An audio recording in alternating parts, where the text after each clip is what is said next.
Perkenalkan, nama saya Nikolaus Alvario Krisdiantoro. Di sini saya akan mempresentasikan tentang prarancangan pabrik gliserol monostearat. Gliserol monostearat atau GMS banyak dipergunakan untuk industri pangan, personal care, industri farmasi, serta sektor industrial. GMS yang kami pergunakan ini diperuntukkan untuk industri pangan, yaitu sebagai surfaktan non-ionik pada emulsifier untuk roti. Berikut merupakan sifat kimia dan sifat fisika pada gliserol monostearat. Dalam pemilihan alur proses, kami mendapatkan 3 paten, yaitu pertama dari jurnal ITS yang berjudul Studi Pemilihan Proses Pabrik Gliserol Monostearat, yang kedua paten dari Amerika yang berjudul Method of Making Glycerol Monoester, yang ketiga yaitu paten dari Cina yang berjudul Preparation Method of High Quality Glycerin Monostearat. Berdasarkan bahan baku, glyceric acid lebih mudah dipergunakan dan lebih ekonomis, serta dari prosesnya esterifikasi lebih simple dan lebih mudah dalam penggunaannya dibandingkan transesterifikasi. Maka paten dari Cina tidak direkomendasikan dalam prarancangan pabrik gliserol monostearat. Lalu, berdasarkan dari kondisi proses, data dari paten Amerika lebih lengkap dibandingkan dari jurnal ITS. Berdasarkan untuk penentuan kapasitas produksi, kami memproyeksikan pada tahun 2022 sudah mulai diproduksi, dan berdasarkan data impor dari BPS yang sampai tahun 2019, kami memproyeksikan pada tahun 2022 sebesar 6.294,3 ton. Untuk data ekspor dari Kemenperin yang sampai tahun 2016, kami memproyeksikan pada tahun 2022 mencapai 6.349,9 ton. Kemudian untuk data konsumsi GMS pada roti dari Kemenperin sampai tahun 2012, kami memproyeksikan pada tahun 2022 sebesar 69.962,49 ton.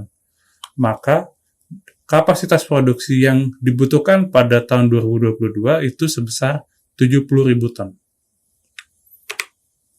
Dalam penentuan lokasi, kami memilih di Dumai, Riau. Pemilihan di Dumai, Riau ini dikarenakan pertama, lokasi dari bahan baku yang kami pergunakan yaitu dari PT Wilmar berada di Dumai.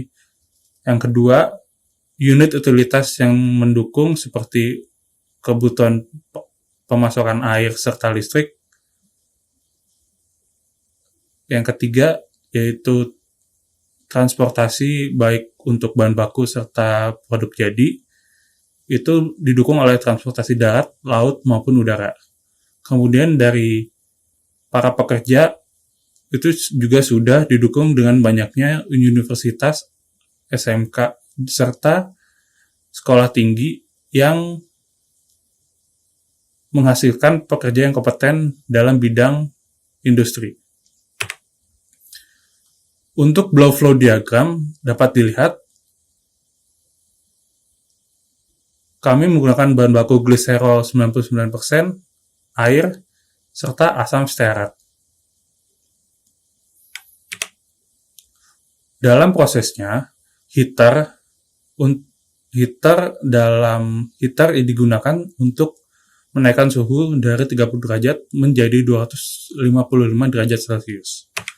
Kemudian masuk ke dalam reaktor untuk menghasilkan sebuah bahan baku. Lalu, keluaran dari reaktor masuk ke expander untuk menurunkan tekanan dari 17,5 atm menjadi 11 atm. Lalu masuk ke vacuum system untuk menurunkan tekanan dari 11 atm menjadi 0,68 atm. Lalu masuk ke kompresor untuk menaikkan tekanan dari 0,68 atm menjadi 1 atm. Lalu masuk ke cooler untuk menurunkan suhu dari 250 derajat Celcius menjadi 170 derajat Celcius. Kemudian masuk ke kolom destilasi pertama untuk memisahkan air serta gliserol sisa dari produk jadi. Kemudian, masuk ke kolom destilasi 2 untuk memisahkan gliserol monostearat sebagai produk jadi dengan gliserol monopalmitat sebagai produk samping. Lalu, keluaran dari gliserol monostearat ini dinetralisasi kemudian dikristalisasi agar didapatkan gliserol monostearat dalam bentuk padat. Sekian yang dapat saya presentasikan. Terima kasih.